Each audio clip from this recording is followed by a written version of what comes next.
The final Eastern religion we're going to look at is Daoism. Dao, which is translated as the way or the way of nature, is where Daoism, the word, comes from. While Hinduism was running strong in India and in parts of India, the Buddha was coming up with his own ideas. In China, we had Lao Tzu offering up Daoism. Now, commonly, Lao Tzu is considered to be the founder of Daoism. However, there is speculation that there was no one person named Lao Tzu, that he is legend or a compilation of others. Although it would seem that the general consensus is that he was real and he was a guy.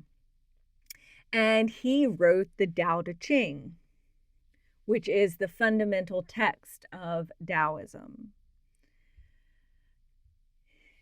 Tao is the eternal source of all that is real. The idea here is not that there was one supernatural deity that created everything, but instead there is one eternal source, one unchanging and unfaltering foundation of everything. The idea is that the Tao is something that everything is built upon, but also runs through everything. It's a force or a flow that causes things to behave in the way they do. Not causes as in forces, but simply the existence of it, its energy flow, for perhaps lack of better phrasing, is what results in movement and change. It is that mysterious first principle of the universe. At this time, if we're looking at 600 or the 6th century BCE, which is, I guess, in the 500s, if I do the counting right. The thing is that not long after that, within a few hundred years, in the West, in Greece, for example, we have pre-Socratic philosophers, we have people like Aristotle who are offering up the same sort of idea, that there is something that is eternal, that started everything and supports everything. Heraclitus called it logos. Aristotle called it an unmoved mover.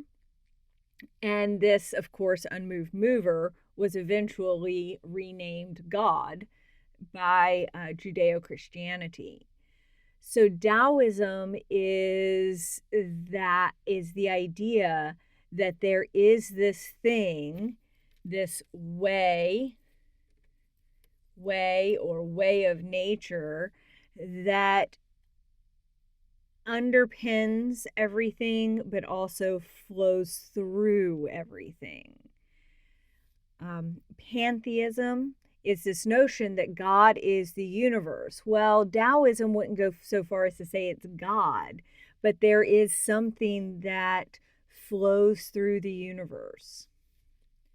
And it's incredibly important that we live in harmony with that way. We need to discern the way of nature and let it guide our lives.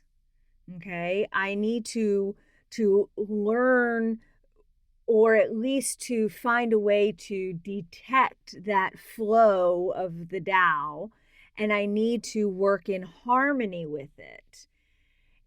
Something called Wu Wei again, I apologize if I mispronounced that, is active in action or effortless action. What that means is that we are living in harmony with the Tao. And we can do this in one of two ways. The first way is we can simply not struggle against it. We cannot strive to acquire things. Remember our Four Noble Truths from Buddhism. Life is suffering, and suffering is caused by desires. This is not to say that either of these inform the other, but it's a common thread. It's that notion that we don't work against what's being presented, trying to acquire this, that, or the other. Method two, the other option of living in harmony with the Tao, is simply acting naturally without focusing on how things should be. I let things just come and I act spontaneously. I don't plan. I don't focus on how I want things to end up. I just let things happen. Now, in our country, we think of that as being a very hippie way to look at things, right? I'm just going to be one with the universe. I'm just going to let it wash over me.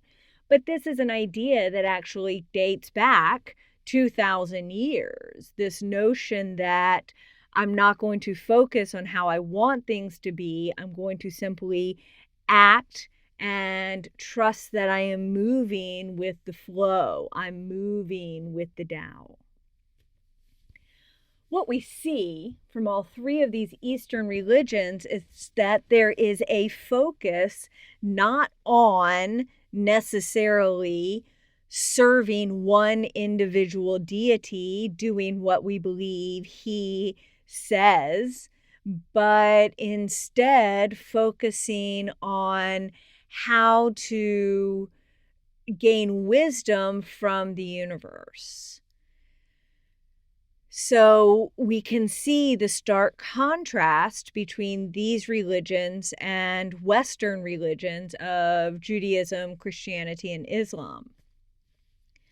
And Hinduism outdates all of them, but, Daoism and Buddhism are right old as well. So it's something we want to be considering when we look at the scope of philosophy of religion. In the face of this, do we just say, those people, those poor people, they don't believe in God and they're going to end up in hell? Or do we say, you know what? These religions seem to work as well as just about any of them. So maybe there's something to them, and maybe they are simply getting a different view of the way things are versus Judaism, Christianity, and Islam. There's actually a gentleman by the name of John Hick, a contemporary philosopher, who believes that God is a little bit more like this Tao. God is not a personal being, and to call him so is to actually diminish him, because God is supposed to be the most supreme thing. And what we call God is, in fact, the real. And it is this underpinning idea of that maybe is the foundation of everything. And we can't actually say anything about him. We can't say that he's eternal. We can say he's not finite. We can say he's not a regular human person. But the Taoist view of this is just simply their glimpse at the real.